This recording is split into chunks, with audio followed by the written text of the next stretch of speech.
Are you prepared to transform your well-being? I'm Sanjay Raja. My mission is to challenge our perspectives on food, fitness, and overall health. I own a successful nutrition and fitness business based in Orlando, Florida. And through this experience, I've learned that there's no one-size-fits-all solution. From creating delicious and healthy recipes, to training elite athletes, and even writing the book, The Food Talk. I've accumulated a wealth of knowledge, but here's the exciting part. There's always more to discover. That's why I'm embarking on a journey to connect with leading experts, unveiling the secrets to a happier, healthier life. Together, let's explore innovative ways to enhance our well-being. This is Recipe for Wellness.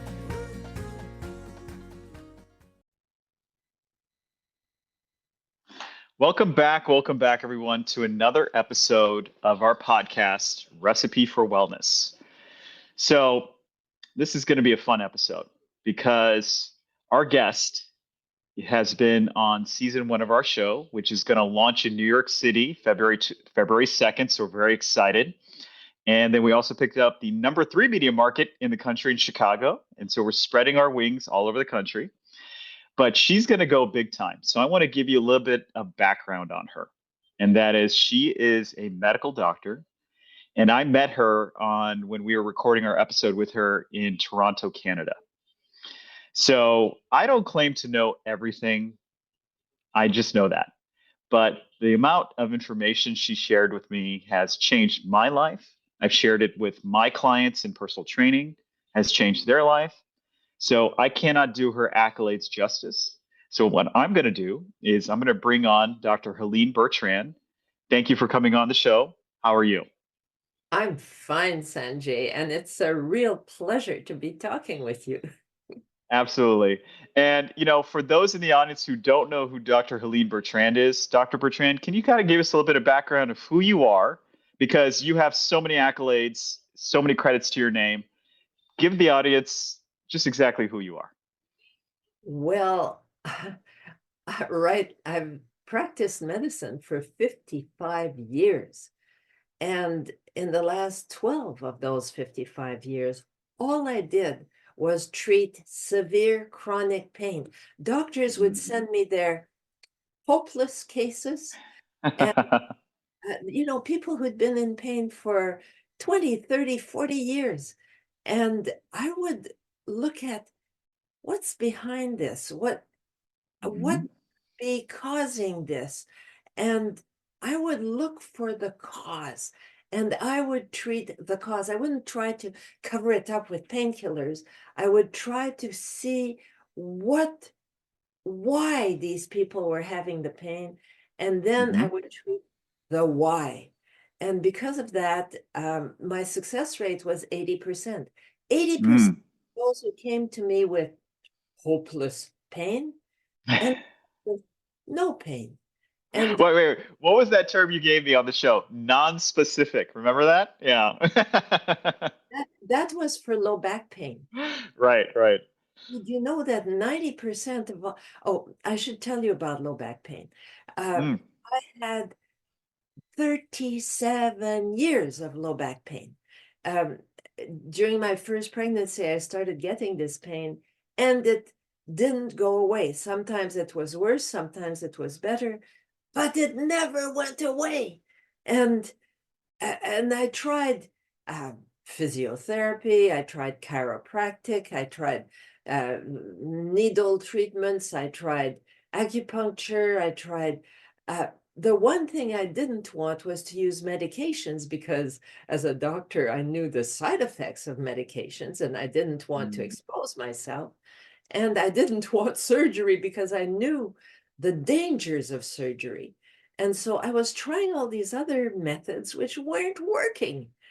And finally, that's 37 years later, I thought, I've got to figure this out myself. And so I thought, what could be the cause? And then I figured out what the cause was, and it was so obvious. I mean, why did nobody make a diagnosis before? I didn't know. But when I found out the cause and I found out a way to diagnose the cause, then the treatment was obvious, and I became pain-free. And Mm-hmm. I thought, other people need to know that. And so I did a research project on it. I Yeah. proved, I proved, and it's been published in a medical journal. I've proven Mm-hmm. it works. And so this is when I decided I was going to tell the whole world about it. But there were so many other pains and diseases that people just covered up or treated with surgery when they didn't need surgery. Mm-hmm. That I felt I needed to tell the whole world about all of those things too. And because of my, So let me stop you right there because this is an important point I want to bring to the audience, which is in the States, for example, lower back pain, and I was in the medical side of the world before I came to this side, a lot of pain medications thrown at people, a lot. And then it is then looked at as okay, lower back pain. Okay, so here's the treatment protocol. We're going to throw some pain medication. That doesn't work. Okay, we're going to immediately go to surgery now. And that's what I'm seeing here. I'm sure you saw it on your side of the world, being Canada. And what I've done after talking to you and spending time with you is I've integrated that amazing technique you showed me in myself before I get on a plane, which is fantastic. It works brilliantly before I get on a plane. And I've showed to my clients too. And you know what? They think I'm a miracle worker, but I give all the credit to you on that. I give you all the credit in the world. And I'm not going to share it on this podcast because I want people to go to your website. I want people to see it when we air our episode with you. But we can talk about it a little bit. We can allude to it. But talk to me about that epiphany that hit you, where you're talking about this. You said you did something clicked, and you said it's not what we think it is. well, the thing is that 90% of all low back pain is called non-specific, which Yeah. we don't know. And Yeah.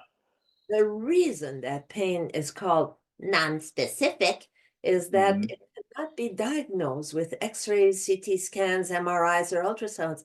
The joints that are involved are totally invisible Hmm. to uh, to medical imaging.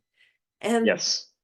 in order to make a diagnosis, you actually have to put your hands on your patients and examine them. And Yep. that is what doctors are forgetting to do these days. They don't examine their patients with their hands. They Hmm. believe in lab tests, they believe in medical imaging, but part of knowing about a patient's condition is to actually put your hands on them and feel the area that's hurting. And Yeah. that they weren't doing. And when I finally figured it out, um, I was I went to medical school. I graduated from medical school in 1965. And Wow. in Yeah. those, we didn't have ultrasounds, we didn't have CT scans, we didn't have MRIs. All we had were X-rays Mm. and our eyes and our ears, everything that allowed us to find out more about our patients. Nowadays, it's it's so much, there's so little of that being done. Yeah. People don't listen to what their patients are saying. They don't, that they're looking at their computers and taking notes. They don't they don't put their hands on their patients. They don't look at their patients to see the way they're walking or Hmm. the way they sit. And if you use these things, which you were born with, you Yeah. can find out so much about the people that you're treating. And that's what I decided to share as part of the knowledge that I'm going to be giving to people. Because So here, so here in the States, anytime it's non-specific pain, the first thing is a round of steroids. That's what they do, absolutely, right? And then From steroids, it becomes a Band-Aid, which bridges them to pain medication, which has been a big problem here. And I'm sure you've seen it there. I don't want to give our episode away because it's so amazing, the episode and the stories you tell.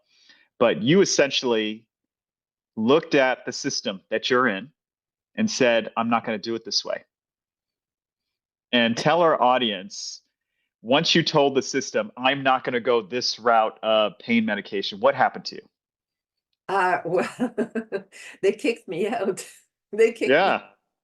of the Canadian Pain Society because when I was a member of the Canadian Pain Society, Mhm.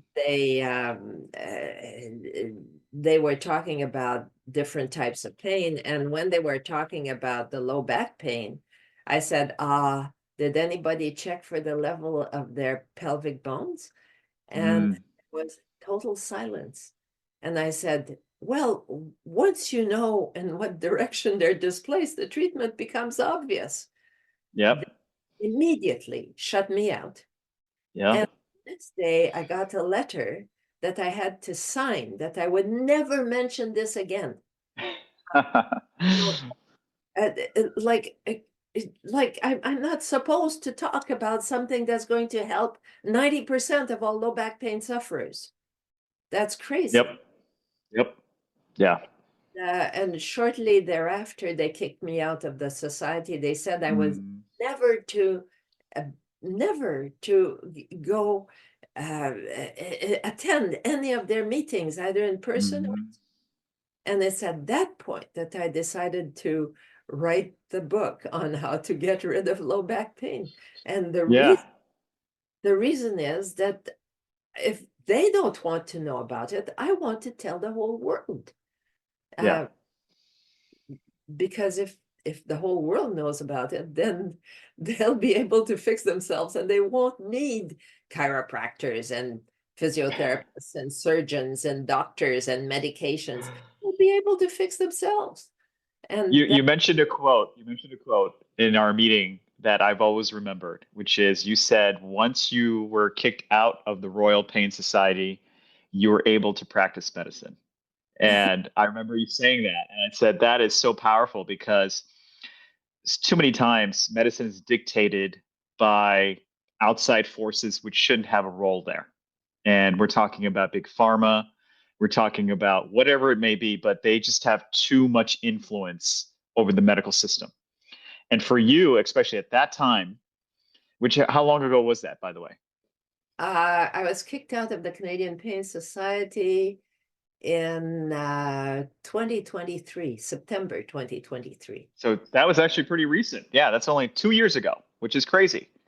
Well, that's when I started writing that book on low back pain. Yeah, And yeah. that's when I decided that I was going to teach everybody how to relieve pain, everything from migraine headaches to burning feet. Mhm. Uh, Yeah. like everything can be helped by people at home without needing medications. Hmm. And that's why, and also, um, I've invented this cream that shuts down the body's main pain receptor, and it's totally. Yeah. Yeah. Uh, So, for those people who don't know, and this is why we wanted to get Dr. Bertrand on this podcast, and I can't wait for her episode to come out. As I previewed that episode, it's very powerful, and I think it tested probably one of the best when we showed it to our network. They loved it. Um, she's kind of like the MacGyver of medicine in a lot of ways because she just takes simplest principles and creates solutions, which is amazing, especially in this day age of excessive technology. And tell us kind of tell us about this cream because I've been hearing about it and I know people can learn more about it on your website, which we'll share at the end of the podcast. But tell us about this cream, how you developed it, and what kind of results you're seeing. well, the thing is that I went to this lecture in 2011 with a doctor from New Zealand, and he was using sugar injections around nerves. Mm, Sugar, yeah, sugar. I yeah. couldn't believe it. But at the end of this seminar, which lasted the whole day, he said, anybody here has severe chronic pain? And 7 people put up their hands. So these 7 people walked up to where he was. He injected around their nerves with this 5% dextrose, which is essentially sugar, around them. And all of them immediately felt no more pain. And Wow. I was like shocked. I was, I couldn't believe it. And so the first thing I did on Monday morning was I went home. And my first patients came in with pain. And so I took my dextrose and 5% and I injected it around their nerves, and the pain was gone. And I thought, oh my God, what's going on? And then a lot of doctors and pharmacists would come and observe what I did because it was so effective. And so this pharmacist was looking at me and she says, I've never seen pain go away so completely and so fast. She said, but people don't like injections. Why don't we make it into a cream? I said, sure, let's make it into a cream. So Yeah. actually, we tried 16 different bases before we found one that allowed the mannitol, which essentially every plant and every mushroom has. It's totally natural. The mannitol, by the way, the reason I'm using mannitol and not sugar is that I was treating a lot of diabetics. Yeah. Yeah. Put sugar around the nerves of diabetics. And Yeah. so essentially these, I decided that what's the nearest thing to sugar? And I thought, there's one OH added to sugar that's called mannitol. And I thought, aha, that's what I want. And this mannitol is totally safe. It's been used, for instance, to treat the swelling of the brain, or it's been used to treat glaucoma or kidneys that fail and so on. So it's been given intravenously for a lot of things. And Sure. so, okay, that's safe. And so I started injecting mannitol around nerves. And so this pharmacist and I started making this cream. After we found that one that worked. And because the mannitol has to penetrate through the skin, and the other base creams wouldn't let it penetrate to reach the nerves, which is where this works.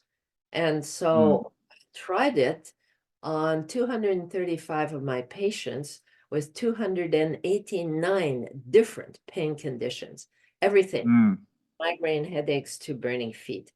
And the average pain relief was, what I would do is I would give them a little container of this cream and a questionnaire. And so they had to fill out the questionnaire with the date, the time, how bad the pain was before they put it on, how bad it was 30 minutes later, how long it took before they got better, and how long the pain relief lasted. So I've got that database for these 289 different pain conditions. And the average pain relief was 53%. Okay, Wow. that's not 100%. Right. Pain relief for the most common pain creams, like Icy Hot or Voltaren, or the average pain relief is 23%. So 53% is pretty damn good. And Yeah. so that's essentially what I started giving my patients, except they wanted more and more and more of this cream. And I thought, I'd better find out why it is that their pain is going away so effectively. And so what I did was I said, I'll give you more cream, but you'll have to be part of my research project. And so what I did was I put some hot pepper cream on their upper lip. Do you know what peppers feel like? Oh They yeah, I love spicy food. Yeah, absolutely. they burn, okay? Yes. Yeah. So I put this hot pepper cream on their upper lip, And when the burning reached 8 out of 10, it's just like, it's burning. Mhm. On one side, I put the base cream, and on the other side, the base cream with the mannitol. I was given a pink Q-tip for the right and a blue for the left. I didn't Mhm. know what I was putting on. They didn't know what I was putting on. The only person who knew was the pharmacist who was handing me those two Q-tips. And so I put the cream on, and then every minute I asked them how bad the burning was on each side of their lip. And on the base cream side, the pain went down like this. Right. Okay. Mhm. And on the mannitol side, it went like that. Yep. By Yep. 3 minutes, the probability that the two were the same was less than 2%. Oh, But wow. by 10 minutes, it was less than 1 in 1,000. Every single person knew which side was the mannitol side, because on the mannitol side, the burning had completely disappeared. And on the Yeah. other, it was still there. And so Yeah. essentially, now I know for sure that mannitol shuts down the body's main pain, itch, and inflammation receptor. Mm. So you can actually shut those down with mannitol, which So there's no side effects you're seeing from your studies at all? yes, there is a side effect, is that the mannitol, because I put 30% mannitol inside that base cream, and what I do when I'm injecting nerves is 5%. So, but Mm. 5% mannitol tends to crystallize. So sometimes you'll feel sort of a roughness in the cream because these are the mannitol crystals that have crystallized. That is Mhm. the only side effect of this cream. So So it could be like a sugar scrub almost, right? On your that- face, right? exactly. Well, it's just like sugar, except that it Yeah. won't hurt diabetics, and There it you won't go. cause nerve damage, which sugar does. So Yes. Absolutely. uh, So I want to transition over to something that's been in my mind when I thought about this podcast and talking to you, and that is our show, our TV show, our podcast is about health, wellness, travel, lifestyle. But really, what people want to know is how do they maximize their life, meaning the longevity portion, right? You've been a medical doctor and have far more experience in the medical field than I ever have, but I see clients in personal training. I do that side of it. And I see people in their 30s and 40s who are not nearly as good a shape as you are. And if you don't mind sharing your age, I know it's a personal question, but if you don't mind sharing your age.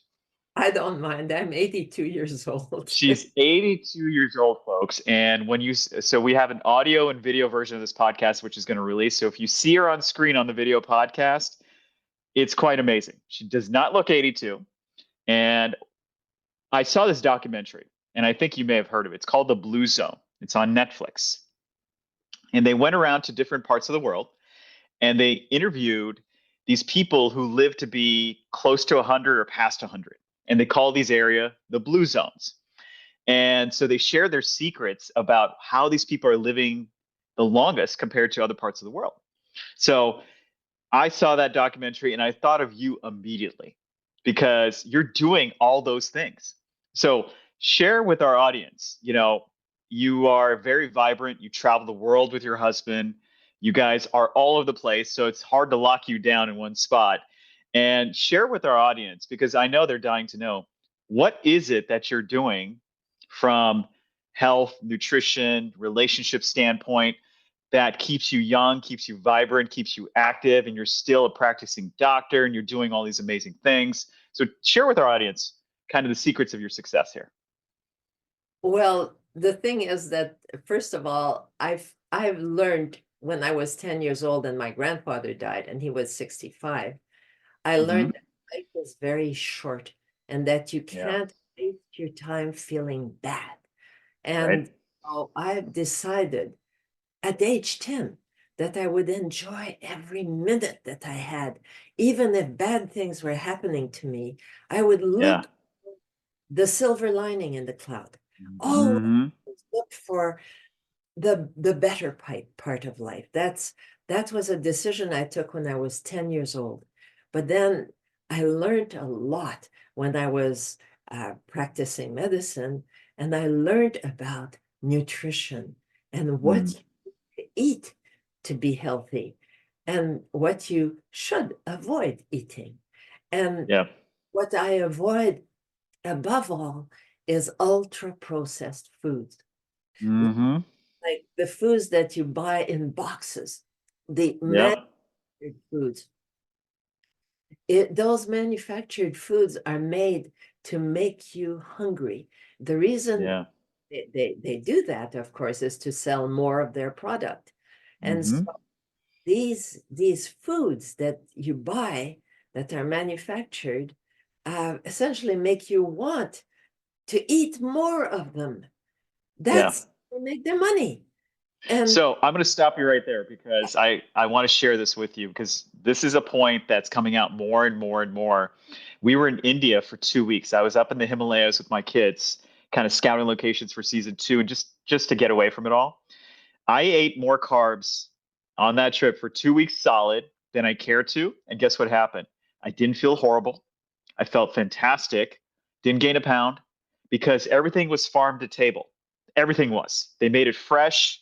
It wasn't processed. So we they use a lot of chickpea flour. They use a lot of wheat flour to make the bread. And I indulged in so much bread. It was crazy. Normally, I would never do that here.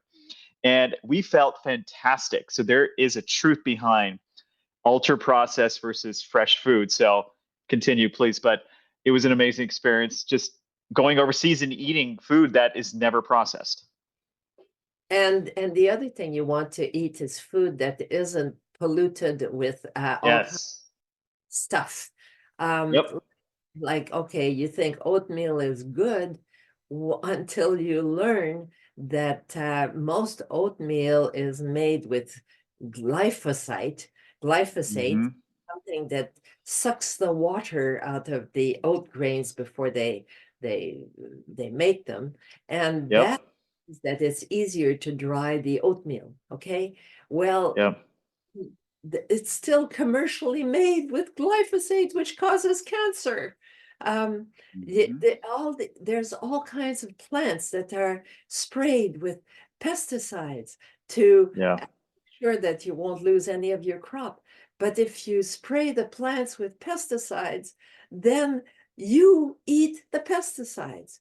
Um, there's all kinds of uh, stuff that's stored in plastic containers, but the plastic, especially if they're fluids, will leach out into the fluid, and you get these plastics that can interfere with how your brain functions.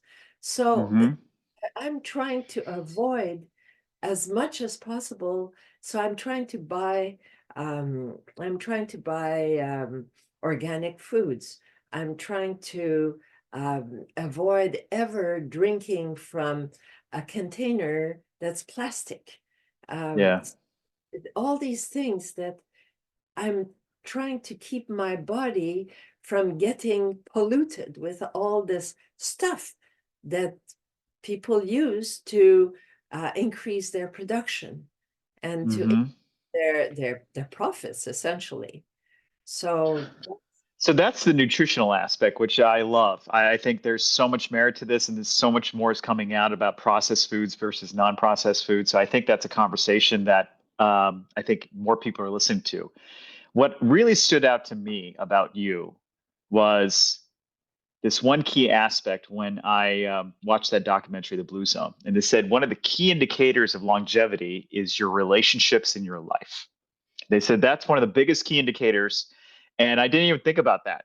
So you have such an amazing, vibrant marriage, and you talk about it, and you just have this big smile on your face when you talk about your husband. But talk to our audience about this, which is how does this relationship that you've cultivated and maintained over the years, how does that lift you up? How does that keep you so young and vibrant? Because I think that's what's missing a lot in society today is really healthy relationships?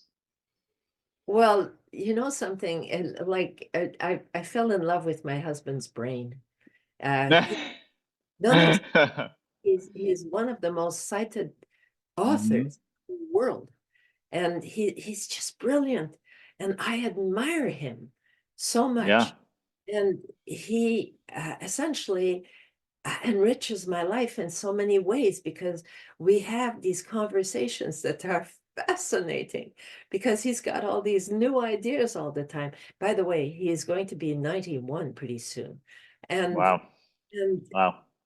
you know, like, and we hug, we kiss, we have a wonderful sex life. We have Hmm. of things that we do together that are unbelievably enjoyable. We Yeah. go walks together, we do things together. Um, so for me, he's essentially the center of my life at this point. Um, Yeah. I have good relationships with other people, with Hmm. children and grandchildren. But as far as I'm concerned, the person who I sleep with every night is the person that I enjoy the most in the whole world. And if something happens to him, I don't know what's going to happen to me because um, Yeah. I've put a lot of my eggs in that one basket. Mhm. So talk to us about how long have you been married for, first of all? We've been together for 35 years. 35 years. Now, the divorce rates are sky high in the United States. They say basically 51% of people who get married end up divorced in the United States. It's a crazy statistic. Okay. So share with us how you've been able to maintain this relationship for that long, and you guys are still enjoying each other's company, discovering new things about each other, and just the way you talk about it so glowingly. I'm curious to know. Well, I have to tell you that my first marriage was disastrous. And Mm. when I left my first husband and started living with Herb, it was like the sun was rising on the world. Yeah. Yeah. And one of the reasons I think that I appreciate him so much is that he is so different from what I experienced with my first. Hmm.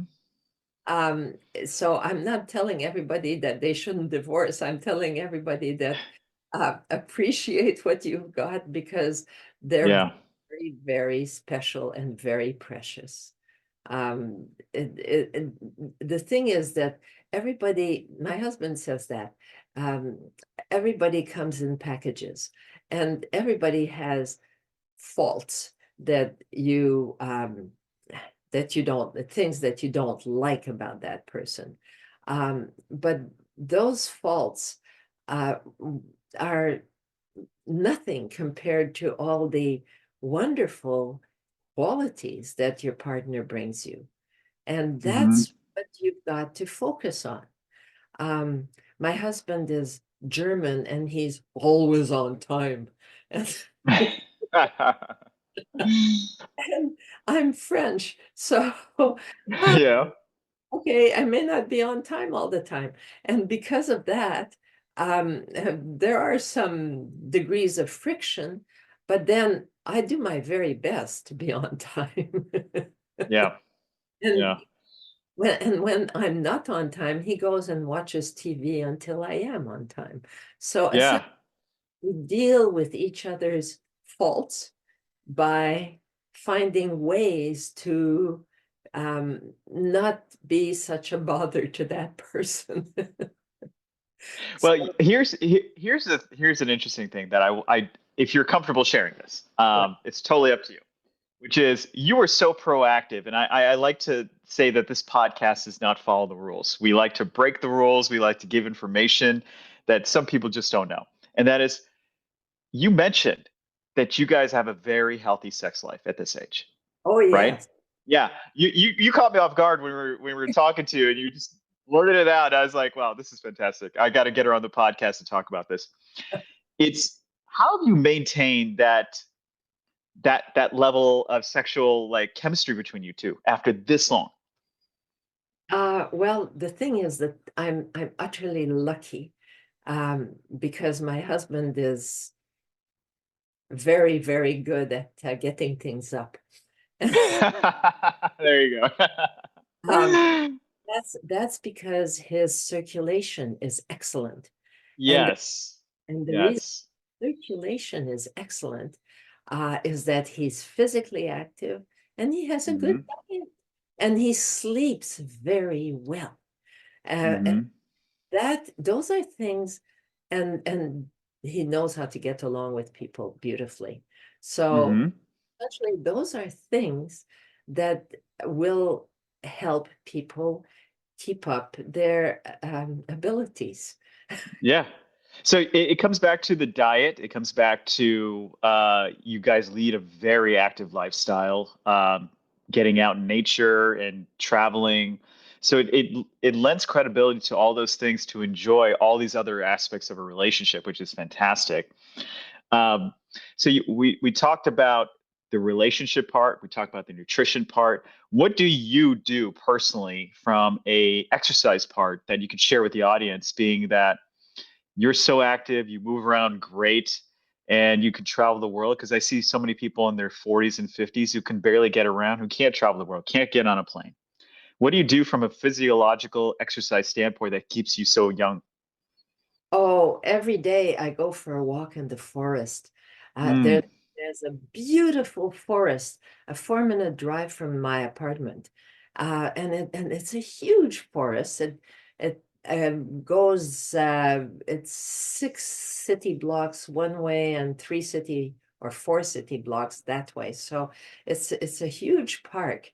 And in that park, we live on a hilly area. So that part has two beautiful streams that come and that meet and that go out.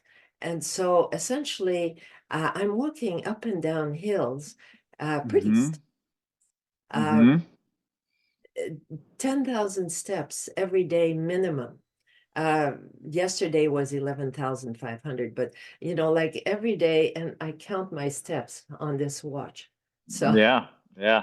Well, one of the key indicators they found about longevity is the amount of muscle mass you retain in your lower body, your legs. And that's what they're finding, is that they found that people of advanced age who maintain a healthy amount of muscle mass by getting up and down stairs, walking, not sitting too long, standing, they were far more likely to live a longer life than those who don't. So that lends all that credibility to what you're doing. Well, the thing is that it's so enjoyable. Um, Hmm. First of all, I love science and I love to learn. And so I put on a podcast and I go for my walk and I'm admiring how the sun is shining on the ferns and how the Hmm. it's shining in the sun and how in fact I'm in Vancouver and where the temperature is below zero at the moment and you can see the snow shining on the plants and Hmm. it's just beautiful. Yesterday we were at a walk on Cypress Mountain and Yeah. now it's covered in snow and the snow was sparkling and glittering and it's just so beautiful. That my husband and I were doing that, and it's just Sure. such a Sure. pleasure to be walking in nature. And I hope that the people who listen to your podcast get a chance Hmm. to go out and enjoy what nature has to offer. It's amazing. Yeah. Yeah, it was amazing. We were out in the Himalayas and we did a lot of hiking and we saw the snow-capped mountains and it was amazing.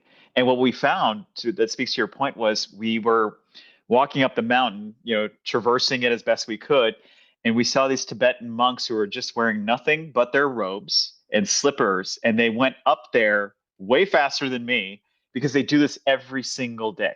They go up the mountain, down the mountain. And it was amazing. My kids were like, "Wow!" I was like, "Yeah, this is what they're used to. They know how to do this. They weren't huffing and puffing. Their breath was on point. Everything was working for them because they do this on a daily basis. And just getting out there in nature. You and I talked before the podcast. We recorded this. was the Japanese have a term called forest bathing, which is being out in nature, letting nature affect your mood in the most positive manner. So the kids and I do this after dinner every night, is just walk in the forest. Congratulations. That's the best, Yes, that's the best thing you can do. And absolutely. by the way, exercise will allow you to get a good night's sleep. And 100%. that is terribly important for long life. And also Yes. affecting your brain, because when you're sleeping, your brain is cleaning itself out of all the garbage that it's produced during the day. And Yeah. if you get a good night's sleep, that cleaning process doesn't occur, and all kinds of bad things happen. Oh, my phone is ringing. It's okay. It's okay. Off. How do I turn it off? Goodbye. So this is so true because the only time I get sick is when I don't get enough sleep. That's the only time I get sick. Everything else is on point. Nutrition, exercise, relationships. But I've noticed that I hit that 7 to 8 hour window and I feel great. Wake up super early, get my day started. But if I'm getting less than 6 hours, I always get sick. I'm not surprised. Yeah, exactly. Because the bacterias in your gut also Hmm. need sleep. Um, Yes. and that's something that people don't realize, is that Yeah. a of our inflammation is regulated by the bacterias in your gut. Yep. That these bacterias are making your happy neurotransmitters, like your Yeah. GABA, your serotonin. They're all made by the bacterias in your gut. And Yep. if you don't sleep properly, those bacterias essentially they change. Well, no, you need a good sleep, you need a good diet, because if your diet Hmm. is good, those bacterias change as well. And so if you want, and the bacterias that replace them are the ones that will attack your gut. They will Yeah. and create inflammation and create misery. So Oh, yeah. there's all Yeah. and the thing is that in order to feel calm and to feel happy, you need to feed those bacteria properly. And that's something Yep. that people are not aware of these days. Yeah. So artificial sweeteners, sugar, all those things can kill that gut bacteria, which is where our immune system lives, right? Exactly. Well, they don't actually kill it. It's just that the sugar, well, the artificial sweeteners do, but the sugar, what it does is it gets absorbed very quickly. And Hmm. so it doesn't get to where the gut bacteria can eat it. So what feeds those gut bacteria are things like leafy greens, like Hmm. broccoli, like things that have fiber in them. Um, Yes. and Yep. if they don't have fiber, you got a problem. So See, that's a problem in the States. And I do a lot of nutrition education. I talk about one of my speeches is that we are not protein deficient. We are fiber deficient in this yes, country, right? And we're talking about soluble, non-soluble fiber, getting it from your food because so many people are relying on supplements to get their fiber, which is the one of the worst ways to do it. Get it from your food. Get it from your food. yeah, absolutely. And by the way, I bake my own bread out Yes. of hazelnut. Yes. And the reason I do it is because the bread that you buy here Mhm. is manufactured. It's made for shelf life, not for nutrition. Yeah. That's what It- it's made for. yes. So, Dr. Bertrand, you and I could keep going with this because it's just a joy to talk to you. And I aspire when I get older to be like you, to be vibrant, young, and healthy. So, you are kind of the model that I hope everybody aspires to be. That being said, I want to make sure that our audience can find you, connect with you, reach out to you, because you're doing a lot of amazing things. So, is there a website you can share with us now where people can find you? You can find me at drhelenebertrand.com. It's Dr. Helene Bertrand. Um, com. So no Mm-hmm. dots, no, it's just the letters. Got it. Got Uh, it. So we'll make sure and post that below this episode so people can see it and reach out to you. Are you going to be doing any events, any stages, any books that you want to talk to us about? well, I'd like people to have a look at my book on low back pain, Mm-hmm. if they have low back pain, and that's about 80+% of people Yeah. have. So I wrote the book because I wanted everybody to be able to get rid of their pain. So Yes. so the book is called Low Back Pain: 3 Steps to Relief in 2 minutes. And Mm-hmm. and you can get it if you go to drhelenebertrand.com, or Awesome. you can get it on Amazon if you like to get it on Amazon. Well, she showed me that technique, and a funny story is we were at a three-star Michelin restaurant in Toronto, Canada, and Dr. Bertrand has no shame in her game because she just gave a lesson on how to cure that lower back pain to one of our other guests. So I have all these pictures of her doing her routine, and we're in the middle of the restaurant, and she's diagnosing and fixing this problem right in the restaurant, which is fantastic. So it Well, works. I've tried it. I've integrated to my own stretching techniques, and it's just the simplest thing in the world. and furthermore, it's totally safe. And Hmm. furthermore, it takes 2 minutes.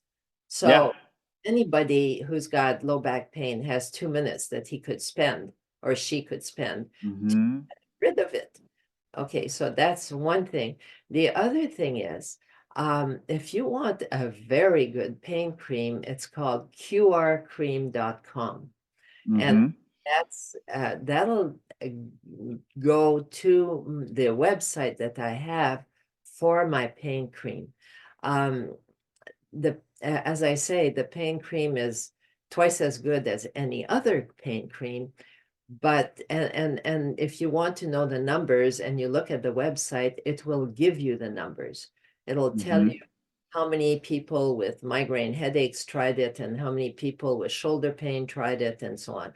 So you know on what numbers this what I'm saying is based. So Yeah. that essentially qrcream.com. Um, I don't know that I want to give you my personal email because I'm going crazy. Too many. Well, you don't have to share your personal email. People can reach out to you on your website, so I want to make sure they reach out to you there. On the website, you'll see that pretty soon I'm going to be advertising um, a webinar, a free webinar on Oh, the wow. the ways that people can use to help relieve their pain. The Great. the things they must concentrate on to be able to become pain-free. And so that's the webinar.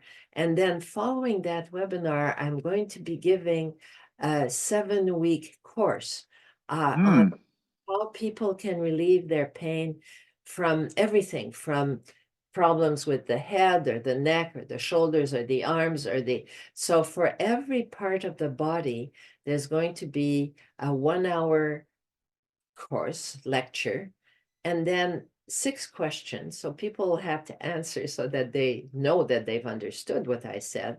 And the next day, those that pay for the course are going to be given a meeting, a private meeting. It's not going to be recorded, where they can talk about their concerns with whatever we've discussed the day before.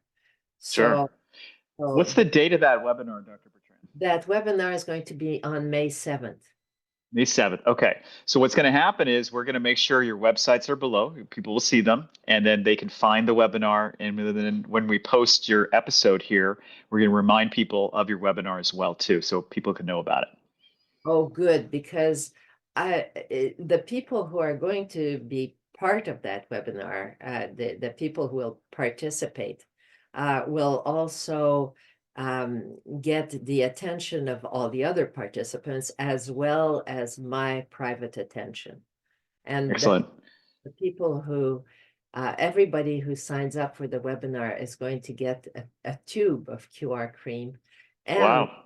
the back pain book so that they'll know how to do That's things. amazing. So So guys, let me put it this way. I got to spend about 3 or 4 hours with Dr. Bertrand interviewing her, learned so much. Her time is very valuable, so I would implore you to go on the webinar, learn from her, because she is changing lives for the better. And she's changed my life because I do that one little stretch before I get on a plane. I feel like $1,000,000. It's amazing. I love it.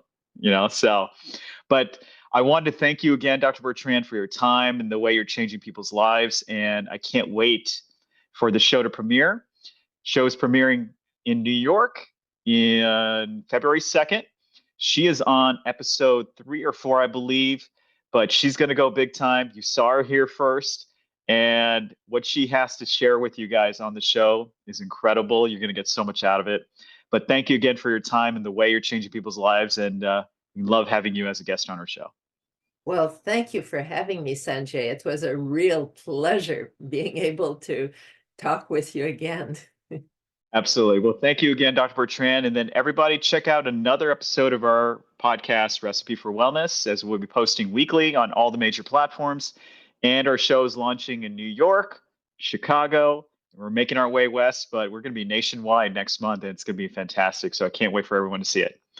Have an awesome day, everyone. Talk to you soon. See you, Sanjay. Bye-bye.